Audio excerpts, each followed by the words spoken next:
All right. Hey, welcome. Today I am speaking with Brian Nori. I am so grateful to have the opportunity to share his story. His new beginning has just recently begun, and he's here today to tell us all about his health journey, what he's found out about himself, his own health, the way his body works, and how he used some really cool alternative medicines to help him regain his health. So, welcome, Brian. It's so wonderful to have you today. It's a pleasure and an honor. Thank you. So, Yeah, Brian, I go ahead. tell us a little bit about yourself, Brian. Yeah, 100%. Yeah, so I've just come a long way here in my journey, and I've just recently published a book about it all.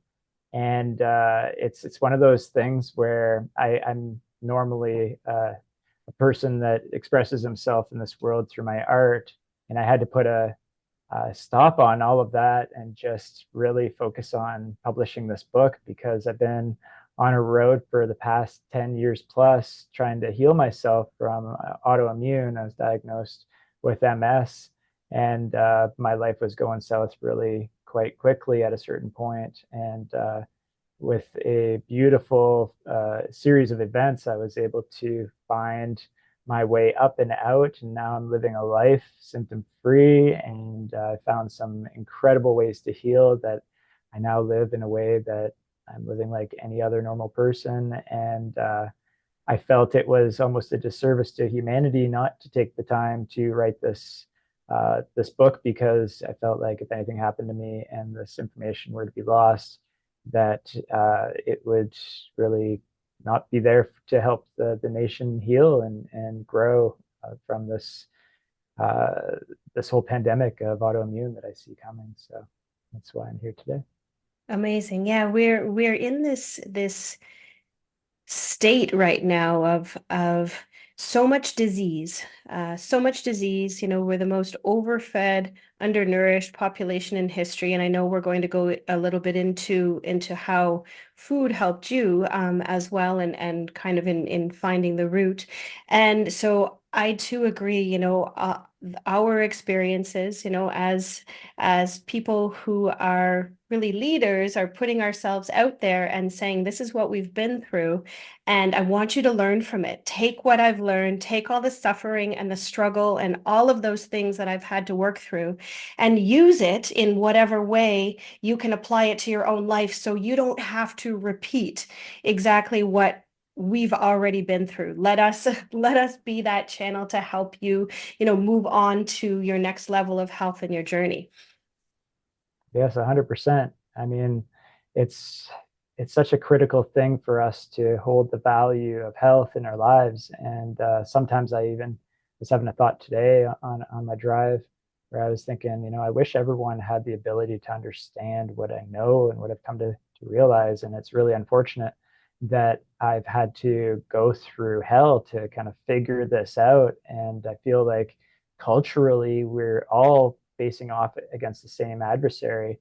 Just we don't really understand where to look or what's creeping in the door until it's almost too late or you're in a really deep hole. So yeah, like just being able to get the information out there for everyone, I feel is something that I really feel like I want to do, and it's been a strong goal of mine since I've been on this journey for sure. Amazing. So let's back up a little bit. Let's chat about Brian and kind of your, what you did. You have a pretty cool background. And prior to kind of dealing with the autoimmune, where were you at? Yeah, prior to all of this, I mean, it's been a lifelong journey, right? I was quite athletic at a certain point in my lifetime. Coming into my early 20s, I had been, prior to that, a competitive dancer. I was quite strong. And, it was eventually I had to really take a step back from a lot of things because I was just kind of hit upside the head with this diagnosis. And I almost was in the right place at the right time when it all happened. had a culture around me that was extremely supportive, and people that had different ideas that I had never really been prone to understanding or had any idea that these alternative methods of thinking even existed. And had a partner of mine that was an osteopath, and she was just beautifully obsessed with nutrition and healing. And so when things went south, and it was kind of on the on it was oddly on the verge of me really wanting to kind of pick myself back up from a ski injury I had years prior, that I developed optic neuritis and was diagnosed. And then it was just downhill struggle, downhill slope from there. I almost lost my ability to walk, and neurological pains all through my body. And I was severe. Like I was looking at my life, like, geez, like what's next? Is death around the corner? It was pretty intense, feeling like you're on a train track and really not having any answers. My mom at the time, she was a director for a major pharmaceutical company, and she had the ability to be able to pull in the best doctors to be able to help me in a lot of different ways. And no one really had answers. And that was unnerving because I'm not the type of person that really can sit there and accept my fate.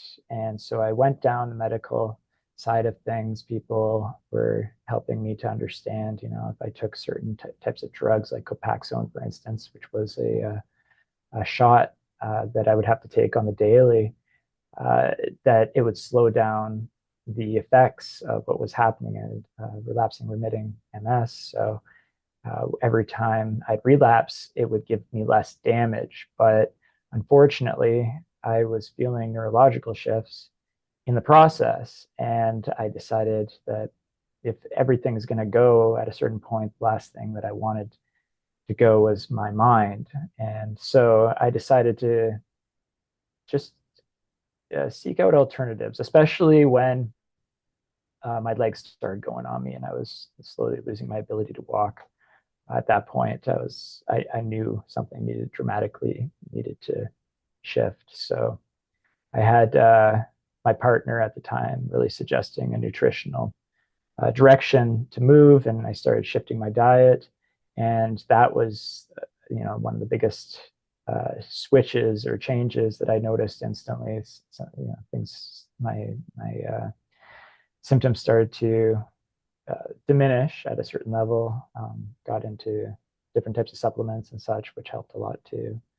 And yeah, I eventually found a condition of mine where I was just like a little bit more stable and feeling like progressively I was getting stronger. It was a slow progress, but in the back of my head, I always knew if that something was still very, very wrong, and that if I were to stop eating the way I was eating, that I would relapse back into my older condition.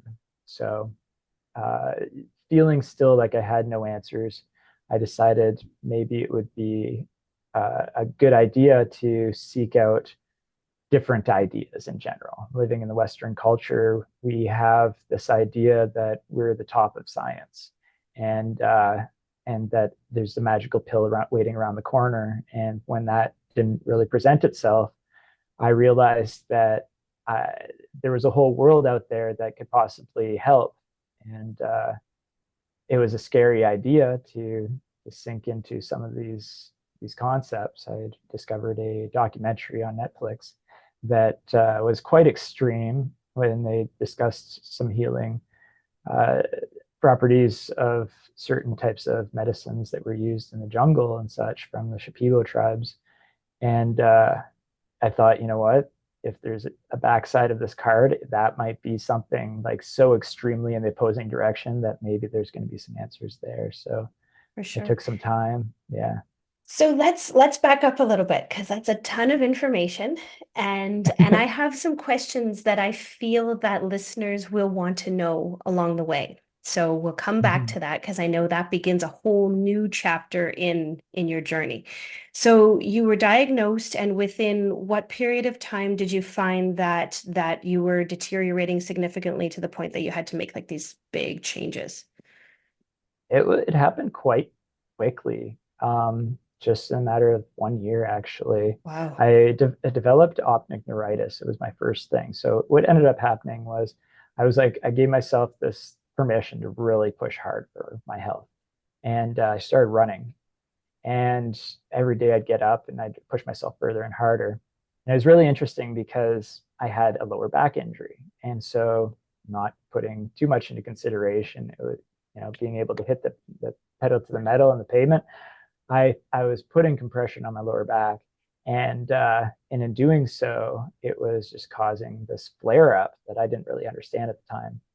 And so, yeah, my first thing was optic neuritis. My eyes started going, and it was acting in a way that I didn't understand. And then from there, I was diagnosed with MS through an MRI. And yeah, it didn't take too long until things started going south pretty quickly. If it was feeling drop foot at a certain level, um, and my neurological symptoms were super intense. I could feel like lightning bolts flying up and down my body, and zaps and pins and what have you, and it just started escalating. And by I would say the first year, about year and a half, I was at a point where I was nearly bedridden. And I remember just looking at a flight of stairs one day and thinking, how am I going to get up these stairs? And really taking it super slow, like at a sloth's pace, just to kind of achieve that. And I had had to move in with my parents at the time. They were super supportive. And, them being 20 years older than me, I, uh, I couldn't believe the difference in energy. It was staggering, just like even my ability to think, my ability to express my personal energy just really felt sloth-like in return. So it gave me some deep perspective as to where I was at the time. And you're a young guy, like what was your age at the time? It was about 13 years ago. I'm 40 now, so yeah, So it 27 years was old yeah, and it's onset, 27 and which is really going young in for sure.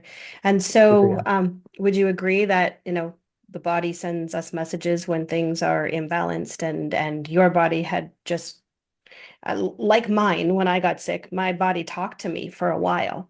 It told me things that, and I did similar to you. And what many of us think is the right thing to do is to push through, push harder. You can get through this, just keep going, right? And then there comes a point where our bodies say, actually, no, like you're done. You're done. You can't go any longer. You've got to look into this.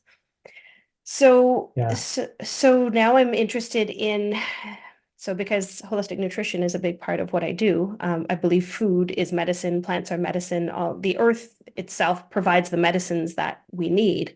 And many pharmaceutical drugs are derived from, properties of plants that are grown on the earth that actually have these healing properties.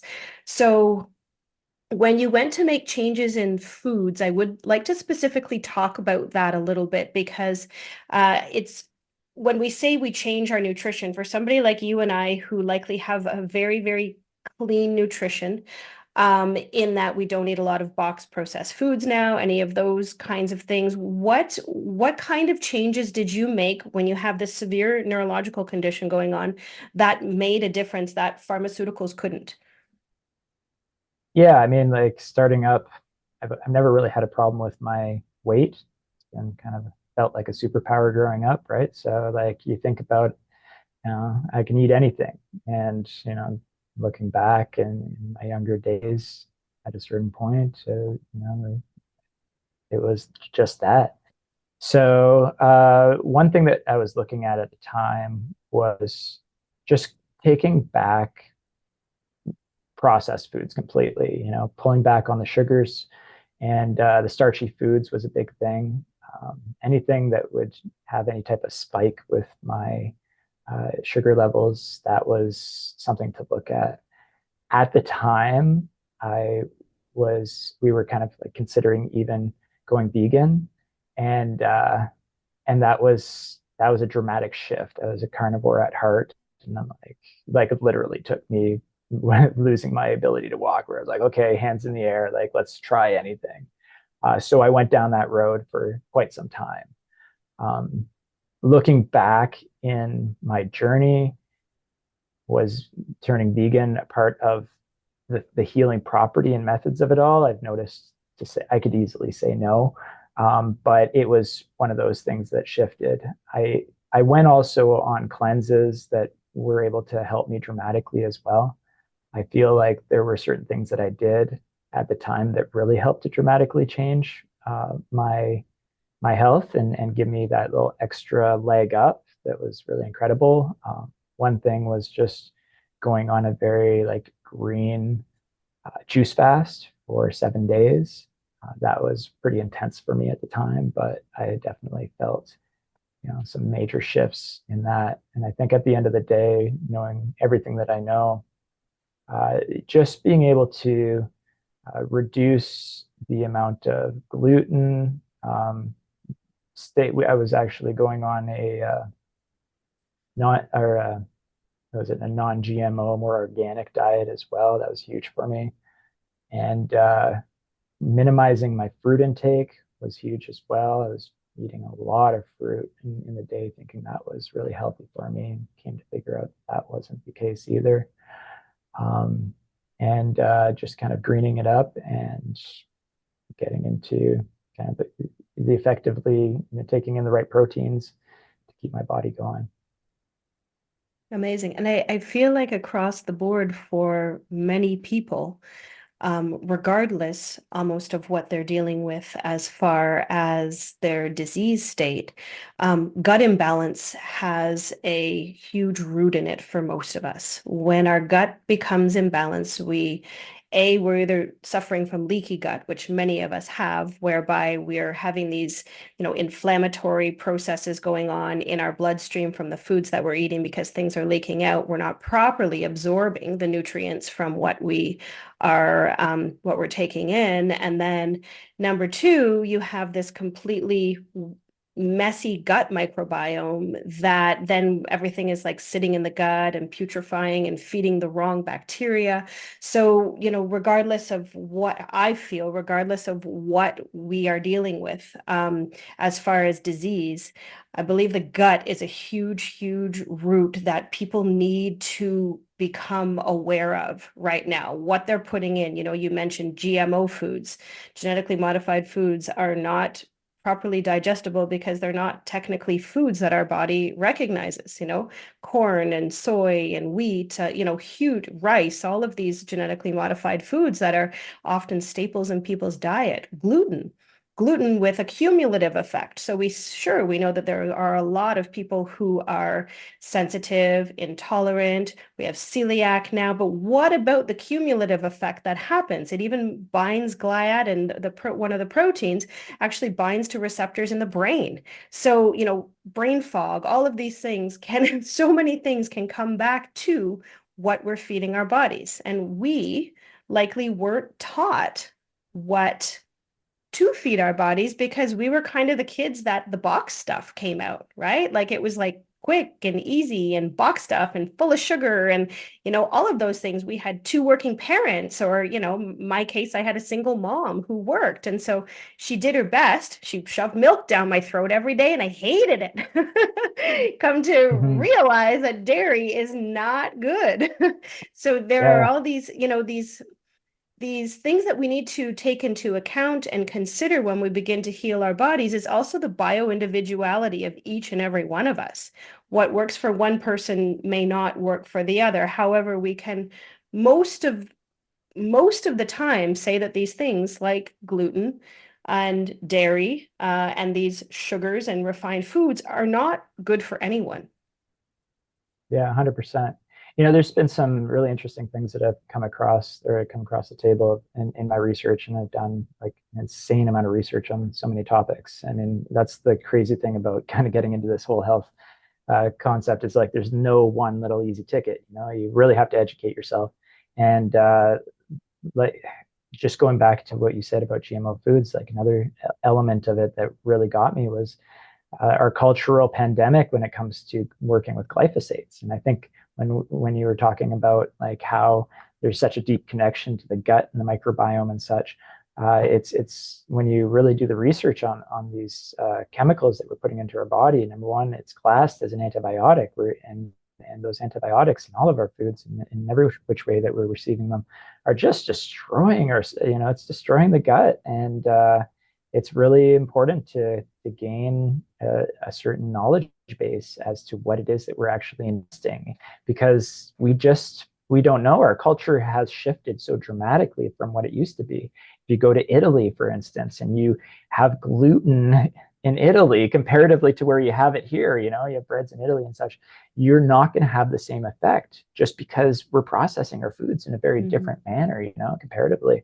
So it's good to like be up on what's going on, and that's a big part of my book, is sharing, okay, what's the culture, what are we doing, and how do we gain a depth of awareness for this, so that we don't end up 20, 30 years later going, oh crap, I'm dealing with an autoimmune reaction, what is this? And then by then, I've already done so much damage. Absolutely.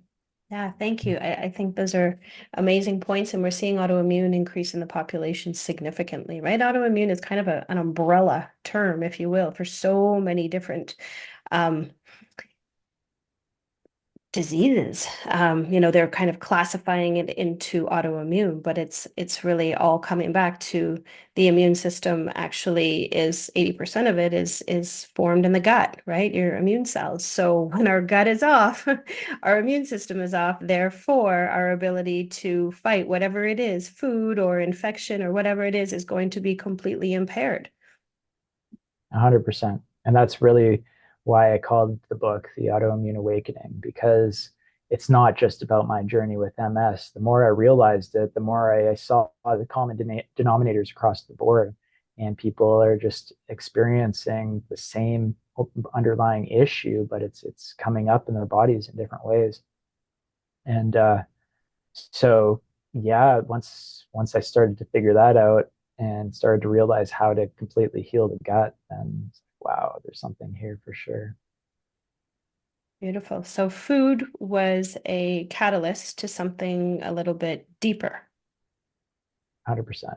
100%. Food at the forefront was something that helped me kind of control the situation.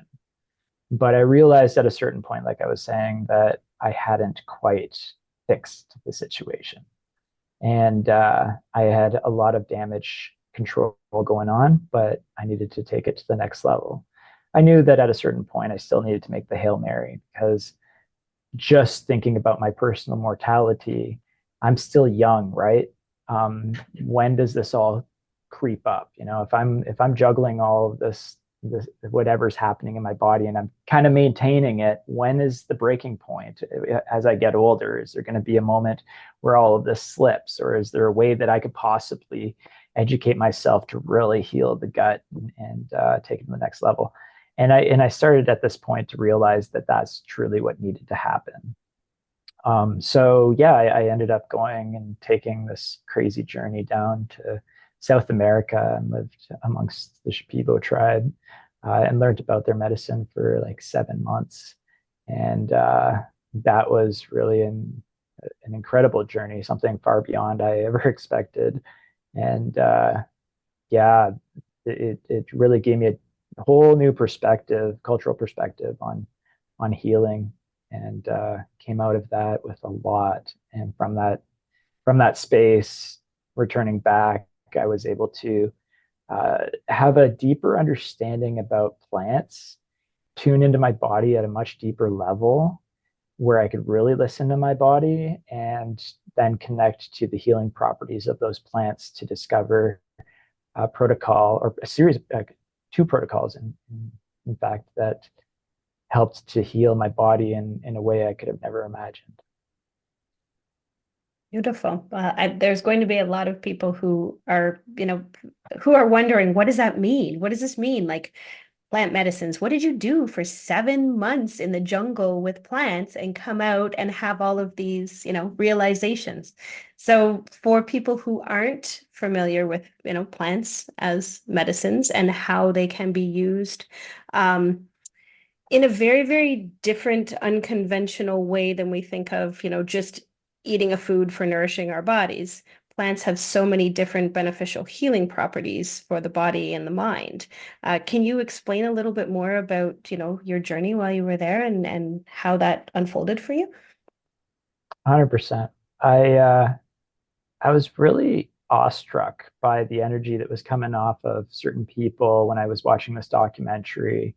Shipibo are really known for their culture and connection to uh, a medicine called ayahuasca. And ayahuasca is basically two plants boiled down deep together that have a very hallucinogenic property. It's one of the strongest hallucinogens on the planet. It's an interesting word, hallucinogen, because when you think of that word, you think of hallucinate or something that is false, that appears in front of you in distortion. When I was in the jungle and in their medicinal ceremonies and experiencing this, I didn't experience in that depth a sense of hallucination. What I could speak to was almost a vibrant mirror of this new ability to be able to look deep within myself and discover different ways to heal. And in their cultural practice, they have this idea that everything starts from this deep sense of vibration. They look at things at an emotional level as a baseline, almost like the structure of the house and the foundation of a house, and everything is built from there. And if you think about it, they say in our modern culture that stress is the number one killer. Well, this is kind of a means to be able to dive deep into that and find the elements of yourself that you have unprocessed traumas, psychosomatic connections to the body where you can start to heal. And so ayahuasca is very well known for helping to heal PTSD and such, and strong trauma.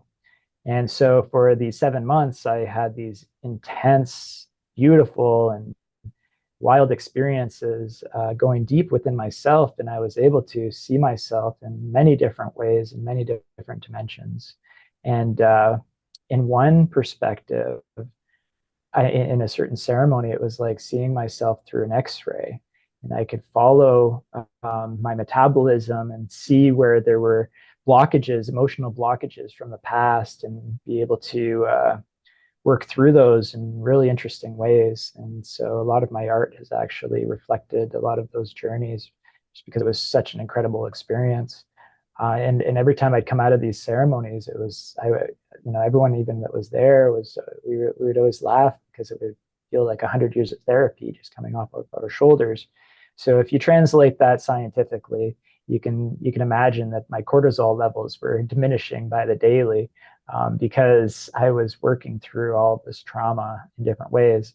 But interestingly enough, having that X-ray vision, I was also just able to see myself in a very physical form as well. And so one of the biggest things that I got out of this, minus the incredible reflection of myself and the healing properties, were the message that I needed to heal my back and my back injury, that it was extremely weak, and that I needed to lengthen and strengthen my back. And so after returning back from the jungle, and even in the jungle, I started a strong yoga practice, and that's helped dramatically shift my life as well. So yeah, so as I was there, I ended up going, I was supposed to be there for a week working intensively with them. I had gone back to Toronto after that, was so blown away by my experience that I literally got out of my condo, sold everything that was holding me down, and returned back into the jungle and just went on this deeper experience. And while I was there, I was living in a permaculture institute. So it's basically just a medicinal garden of all food and medicine. So I was able to learn a lot about what was available for me that the jungle could offer. But also what was really inspiring was the Shipibo would actually take me through the jungle and show me all these different plants and help me to understand how to really connect with them and speak their language of sorts. They would have a way of looking even at the plants to understand what they did in the body. And so there was a lot of deep knowledge that was passed my way that really helped me kind of take these new understandings into the new world and back to the first world. And so when I got back, I was just, just finding my grounds. And I had met this one woman in passing. My story comes up from here to there. And someone had tipped me off to a specific plant that helped them heal. And it was a very common plant. The plant is aloe vera. And and understanding aloe's healing properties and how powerful it is just when you put it on your skin after a sunburn and such, I became very intrigued that aloe could possibly do so much more that we might not be completely aware of. And knowing how to kind of connect with plants, I started to not only just do physical research in the science of things, which was kind of a mixed bag, but I also started to work with it within my own personal knowledge and with my body, and kind of merged the two and discovered a protocol that shifted my whole state. And I could feel the intensity of the shift, and it happened with only a couple times of working with it. And my whole life changed from there. So that eventually led into discovering another protocol as well. And just being able to be so deeply in tuned with my body from that experience, and just working with these new plants as just revelation after revelation started coming forward with everything. So kind of where I am now. That's beautiful. So beautiful. I find it interesting because yeah, everything is coming back to the nervous system. In any kind of dis-ease, we're finding that nervous system is a huge component, right? And the whole premise behind this podcast itself is to help people understand that disease manifests on the physical level, but it's not, there's imbalance physically because of these other emotional, mental, spiritual imbalances that are occurring. So yes, we need to heal our physical bodies. Absolutely. There's no two ways about it. And those things like the plant medicines that work directly with the physical body and the food that works directly with the physical body. However, it's so important to acknowledge the deeply rooted trauma that's there, that's actually the reason why the imbalance is occurring, in the first place. So treating the physical body is necessary. However, we also need to look at those other aspects in order to find the totality of whole health. I don't believe that we'll ever be able to be fully healthy beings even if we eat well, even if we exercise, we do everything, anything and everything that we possibly can for the physical body. And that was my experience. I was strong. I was so strong. But still, my mental, emotional level of imbalance and the deeply seated junk that was in there eventually got me. And I feel like now that everything is shifting a lot with humanity itself, people's deeply seated emotional junk is coming up, and they need to understand that you have to look at it. Like, you have to look at it now. It's being brought up so that you can look at it, you can heal it, and you can move forward in a happy, healthy manner. Or you're going to continue along that path of that downward spiral with disease if you continue stuffing it like into a chest. 100%. And it's funny. I look at this topic similar to how dentists connect with the medical industry, where there's two separate things that don't really exist, like exist outside each other. When we think about the emotional state, we really do separate emotions from the physical state. But when you really look at it scientifically, when you are dealing with stress response, there are actual chemicals that are flowing through your body that are are, your body's producing cortisol, and you're in that process, you're gaining this acidic environment that essentially is feeding underlying issues. And that's one thing that I really came to understand culturally, especially when it comes to the gut and the dysbiosis in the gut. If you have a dysbiosis, let's say you have a fungal infection, and that's the thing that's causing this permeation of your gut. Well, if you've got cortisol that's flowing through your veins, that's actually feeding the perfect environment for your gut to be, so messed up, and the fungus to thrive. So it's really interesting. Once you kind of get the feel for how these two worlds work, then you're like, oh, okay, yeah, I definitely need to take care of my stuff and find a deeper peace within myself, because it's like adding fuel to the fire for sure. For sure. And I feel like we're taught from an early age, to my generation, I'm a little bit older than you, but be seen but not heard. What you think as a child doesn't really matter. You just kind of like exist in that environment, right? It's not about, hey, you have these emotions and it's okay to have them. It's not okay to let them, control you all the time, but it's okay to feel them and for them to be present and to cry. I can remember like I had a stepdad growing up, and he was a really kind of like just a really alpha dude that didn't, believe in any of that kind of emotional stuff and crying and whatever. And so I can remember just crying into pillows, this young girl Mm, just crying so hard into pillows, those experiences that we all have where we've just stuffed things down so deeply. Um, mhm, and when we begin to uncover these kind of roots of some of our traumas, and trauma is interpreted differently for everyone, and when we're young, I mean, but before the age of 8, that's when most of our belief systems are ingrained in us. So when we're trying to make sense of the experiences in our lives, before the age of 8, our brain doesn't cognitively organize them and rationalize them the way we would as adults.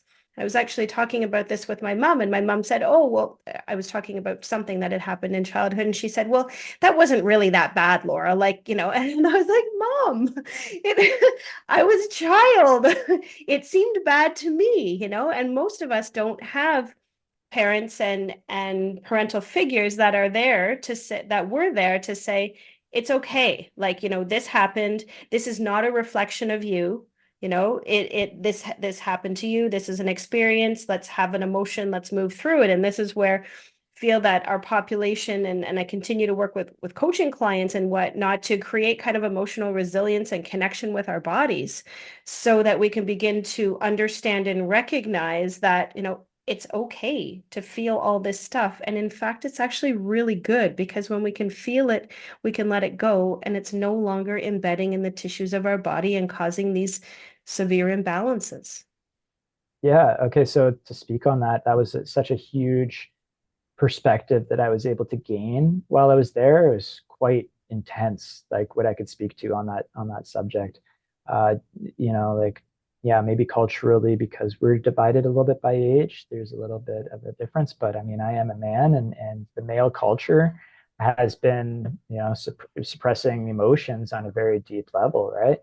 And so going through this process, I've come to realize that we have so many layers where we've just been, yeah, like you said, just digging it down, suppressing it, and I think we forget, as a child, we were very, like, so much more open emotionally. You know what I mean? Mhm. And so, like, as the world keeps hitting us, and these traumas, even as minor as you may feel they may be, they are callousing our heart center, and we are slowly kind of closing up our emotional bodies, Mhm. and we only let so much in. We develop our shields as we grow, right? So for a child that's experiencing something emotionally, it may seem to an adult that that may be something that, they're probably not going through that much, but you can almost guarantee that their feelings are magnified at least 2 3 fold.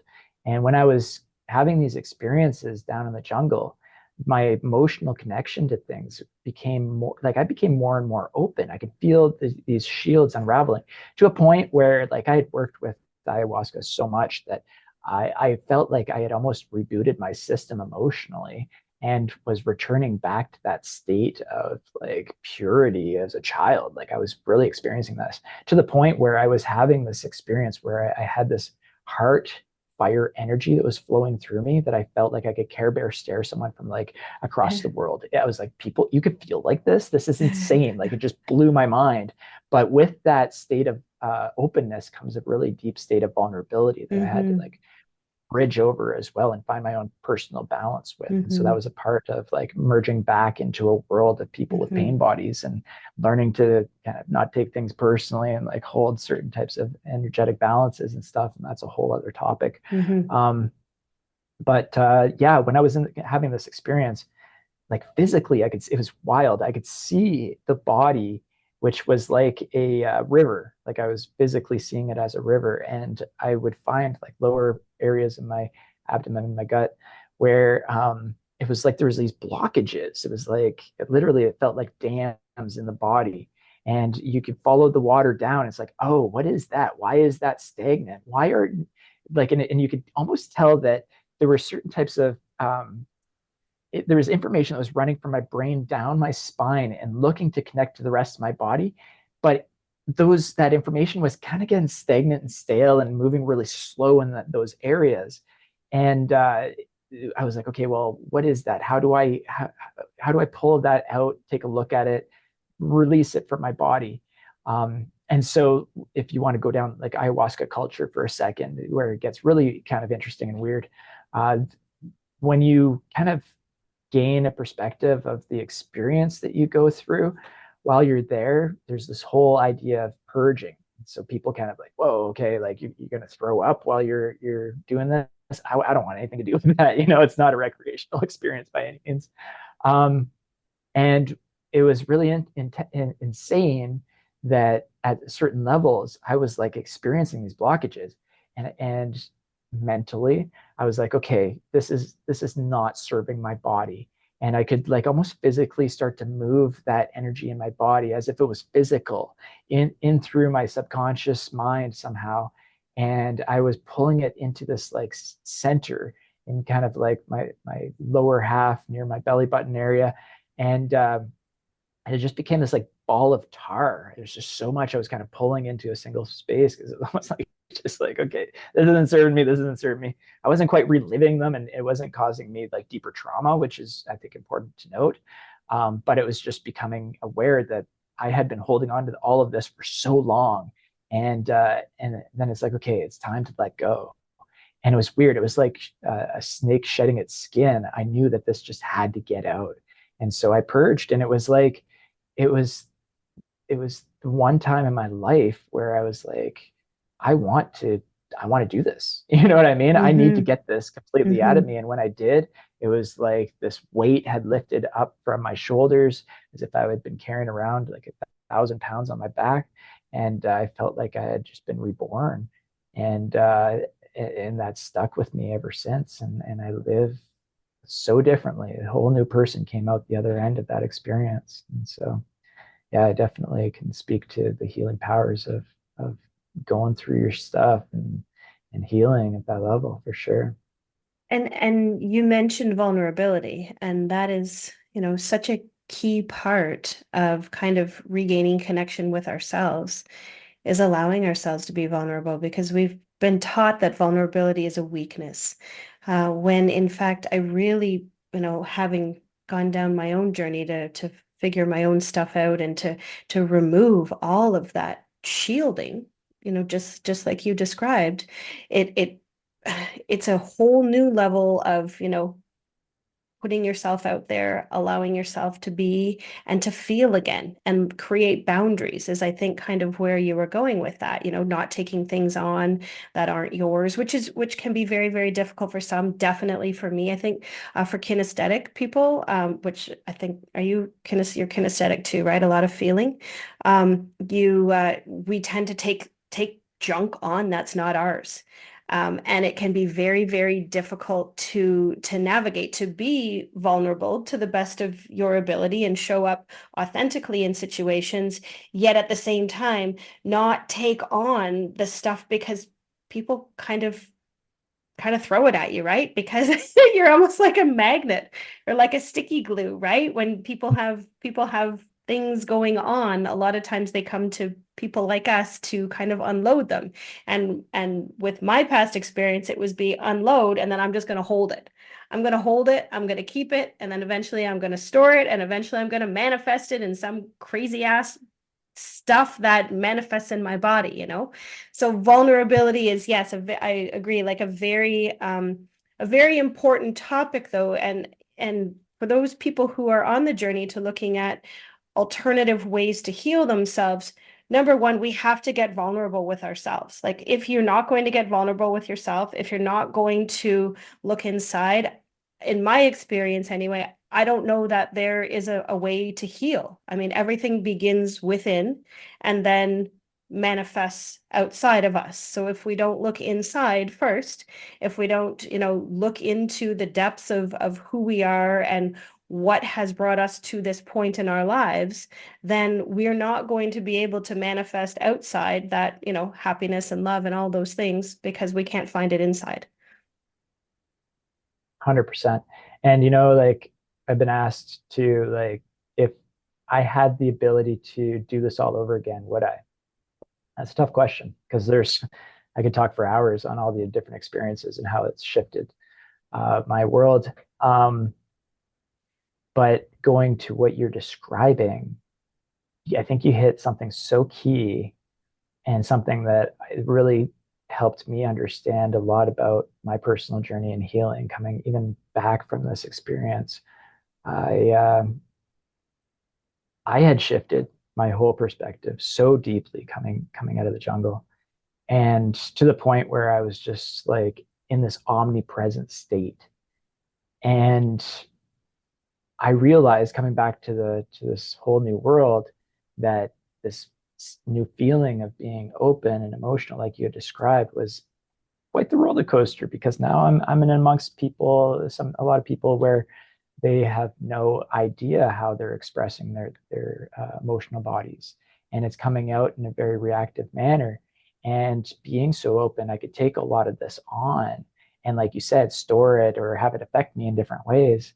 And so it's been a whole journey of learning to understand my personal emotional bodies so that I could have a certain sense of sanity in all of this as well. And one thing that I did come to realize is we have these shields that we hold, and sometimes we're shielding ourselves from being vulnerable. But at the same time, as we're holding ourselves in the sense of fear from being hurt, we that same shield, when we try to our heart center is looking to love and express ourselves in a manner of connection, the same shield blocks us in the opposing direction, right?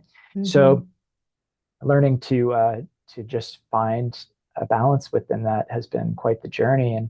And I could speak on some situations that happened where all of a sudden I realized I had this kind of, my mental chatter started coming back in a really deep way, and it was so profound of a shift for me that I was able to see kind of what that was and why that was happening.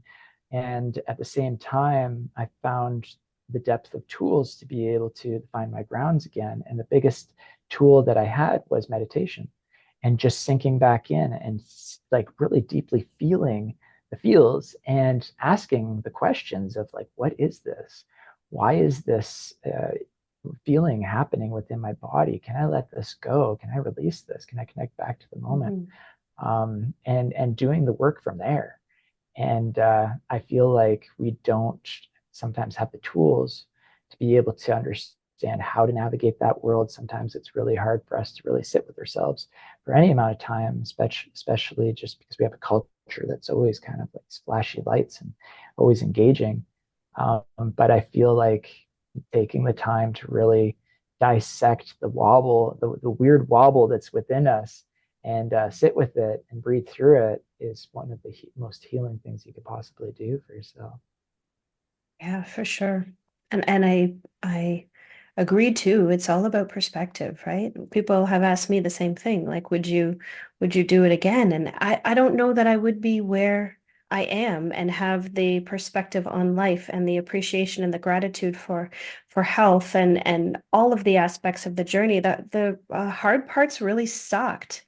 They really, really sucked, you know, when you don't know what's going on, you're feeling relatively helpless. You have people around you that are giving you no answers whatsoever, and then there becomes a time that you have to actually stand up and advocate for yourself when you're in probably the worst disease state of your life, and you have to say no, hang on, stop, like, no, there's more than this. I know there's more than this. I know there's other options out here. And then, you know, and then just go inside and make that different decision, right? My mom is a nurse, and so and so we have these discussions all of the time because, you know, in the nursing system and the allopathic medical system, you know, there's a pharmaceutical to deal with everything. So, you know, next time you get a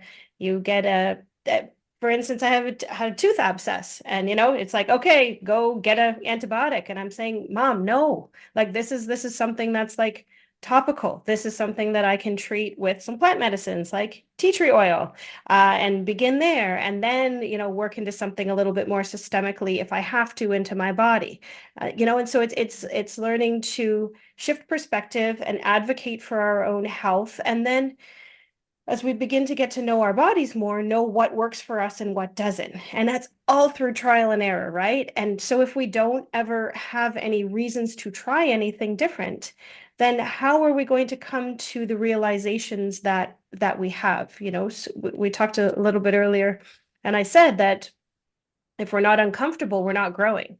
And I mean, you know, your case in your health and mine in my own health are severe cases of discomfort. Like, those were mother uncomfortable positions that forced us to look at things differently, and shifting perspective on anything in our lives can open up doors and windows, and, you know, that we would have never otherwise perhaps encountered. 100%. And okay, so truthfully, if I had to do all of this over again with MS, I wouldn't trade it for the world. I feel like it's one of the best things that ever happened to me, and it's kind of crazy to say, but it really is. And I'm moving into 40 now, and I feel like it's stronger and more mentally clear and than I've ever been before. And it's actually opened me up to so many different perspectives, and I'm helping so many other people through this. You know, like such a blessing. I guess like what I was describing there was that experience in the jungle, because it's so intense and so many things happened that you know, looking back at that, what I did notice was that the meditation, the element of meditation, and what I was taught there through that experience, and how to kind of retain that healing, the healing that I had within myself, and to kind of keep that vessel clean and healthy. I learned at a deep level after that is like, oh yeah, meditation is the practice for that. So could I have achieved what I achieved in the jungle through meditation? Maybe, you know, or maybe it's just another element of keeping, you know, everything in order. But the reason why I kind of brought that up too was that I had a really intense experience when I was there as well. And I had what people would call an ego death. And that was just, that blew me sideways. I didn't even see that coming. And that's essentially where that depth of presence came into play.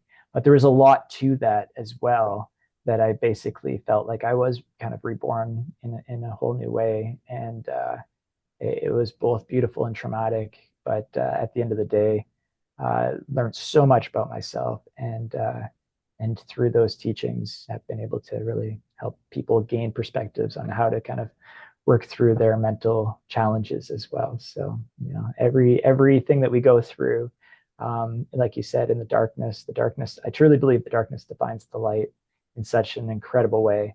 And it's really helped me forge my values for the years to come. And I'm excited to share that with the world. Yeah, and so in your book, Brian, are you describing some of those things that we've talked about with the your experience with the ego death and all of these things? This is all in the book, right? People can check it out. The ego death element of it isn't in the book. Oh, okay. Um, it's the one thing that one of the major things that I've actually left out. I didn't really feel like it was super important to express, though I do express it openly in the public forum. But based off of everything, at least in the journey of just the healing properties of the experiences and stuff, it's definitely those elements have been discussed. When it came to the ego death, it was an interesting kind of journey in and of itself, very different from everything I had experienced there.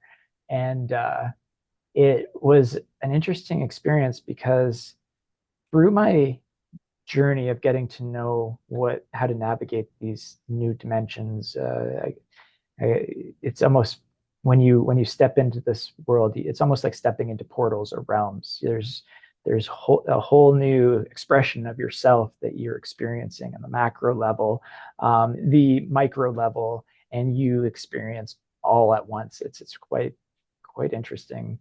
And I've had experiences where it was my first experience actually, where my journey was so incredibly intense that I almost didn't go back. Like I was near packing my bags the first day. And the lesson that I learned from that experience, mind you, was that I needed to really find a deep way to surrender to Mm. what was happening. And I was really kind of fighting the whole experience because I didn't understand it. And so moving forward from that and finding the courage to step back into the ring, I completely let go and surrendered. And time and time again, it was just like the most beautiful healing experiences that I've had in my life. But then there was this one moment where this message came to me, and it was like, okay, now you're going to die. And it was the perspective I had was, I'm going to either fight against this experience and I'm going to walk through hell, or I need to surrender. And I had known from all these other moments that I needed to do just that. And so I did. I completely surrendered to the experience. And it was like an old television when you turn it off, the power off, like it would come to that little tiny point, speck of light. That's what I experienced within myself. And that was like everything turned into that. And then everything came back. And it was peculiar and odd. I didn't know what to make out of it. And I'd gone through the rest of the ceremony and went to bed like I'd always gone to bed that night. And after ayahuasca ceremonies, you feel this sense of like just deep presence and glow. It's not like, you go binge drinking and you feel hungover, like it goes the opposite way. So the next day I wake up and I'm still feeling this deep sense of presence and glow. And it was like the morning when you wake up, when you're next to a lake and there's not a ripple on the water. Everything is completely peaceful and you're just there and you're just breathing it all in. And if you were to describe the waves on the lake like thoughts of your mind, it was just presence. And I was that. And it was beautiful. And then that day turned into a week, and the week turned into a month. And I still now live in that state of presence. And how many years has it been, right? And through that process, all of a sudden I'm like, whoa, like there's layers coming out where I feel very different. And I'm not myself. I'm not my old self that connected to that constant state of chatter that was in my mind. Now I have this state of energy that is now completely expressing itself in the heart center and just releasing itself to the world without the filters of the mind that's gauged by the fear that has accumulated through the trials and errors of life. You know what I mean? Hmm. And it was beautiful. It's been beautiful but challenging because now I'm emerging in a whole new sense of self, and it's almost like, again, being reborn, but with the wisdom and knowledge that you've had from the past into a whole new light. So, Wow. yeah. Thank you for sharing that. That's wow, what amazing experience. Um, Mm. so I feel like, Brian, thank you so much for all of your time today and, being vulnerable and courageous and sharing your story. And I know that's, what you're here to do now. So thank you. I know that we have lots of listeners. I even have some in my close circle that are that will be very interested in your book and the medicines that you used, and perhaps, this alternative perspective on your imbalance in particular, right? And your journey with MS. Because when we change the way we look at things, the things we're looking at change.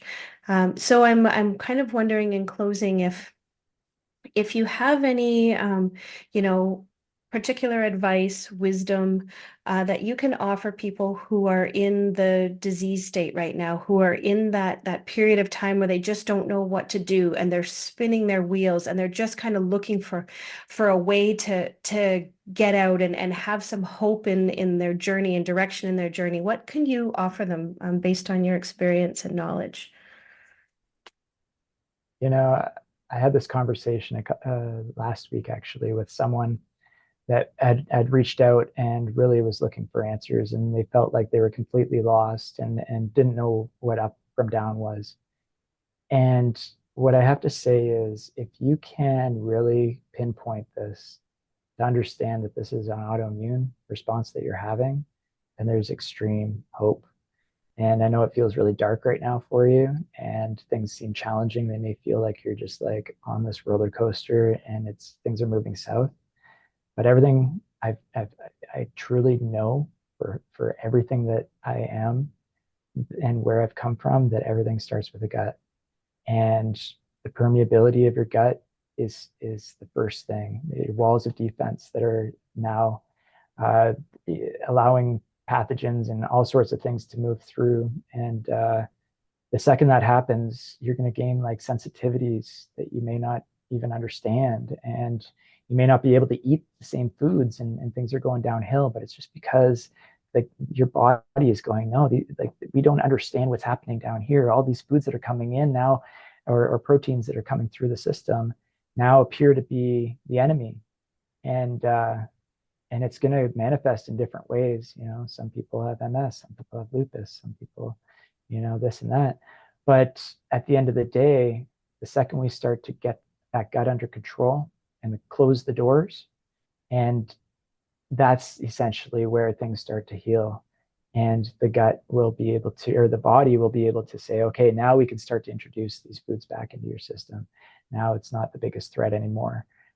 But that's where I get really jacked. The second I realize that, oh yeah, it's an autoimmune response, then we're good. We're clear, because I know how to close those doors. I know how to restore the gut, you know, and I'm really excited that you found this podcast, because there are a lot of answers here. And I truly deeply wish for the whole world to know what this book is all about, because I feel like we had discussed, this is a pandemic within our culture, and it's a, a sliding force that's heading our way, whether you're sick or not. And there's so much hope. I remember feeling so hopeless, and just thinking this was it. This is my new normal, and this is not where the road ends for you, in the very least. And it's just about educating yourself, getting to know the deep root cause, and you'll be okay. Amazing. Yeah, that's wonderful. Everything begins with the gut. And when we can begin to heal the gut, we can begin to heal the brain and the rest of the body as well. And then from there, we can begin to look into some of those other energetic components that are contributing to that disease. So, and that's beautiful. Thank you so much, Brian. I really appreciate you sharing your time today, your energy, your story, your vulnerability, and I know that you are on a mission to do that more and more with anybody who is interested in learning from your experience. I love that you are, open to and willing to share your story. And so everybody needs to check out your book. Mine's on the way right now. And can you tell me again the name of your book? The Autoimmune Awakening, The Yes, Plant of Awaken. Immortality. Yep. Okay, beautiful. So I'm going to include your information in the bio for the show, and people can reach out to you from there. And yeah, and thank you so much for connecting. Again, I'm really grateful for it. I really appreciate it. I feel like there's always a reason why people connect on their journeys, and yeah, I hope to connect again. Let's definitely do this again, especially as your journey evolves and you help more people, and you move through more and more time away from the illness that you were working with, right? You have years now of living in health, and it's only going to get better. 100%. Well, thank you so much for having me. It's been a pleasure and honor, and I love the way you think, and I'm looking forward to connecting with you further down the road for sure. Amazing. Thanks so much, Brian. Thanks for joining me today for Food Feels Banana Peels. I hope you enjoyed our chat, and I look forward to bringing you more exciting opportunities to learn and grow and shift and change your perspective, perhaps to something new and something different. It is an honor always to be here, and I would love to hear about what you want to learn more about. Wishing you much love, joy, happiness, and health on your journey.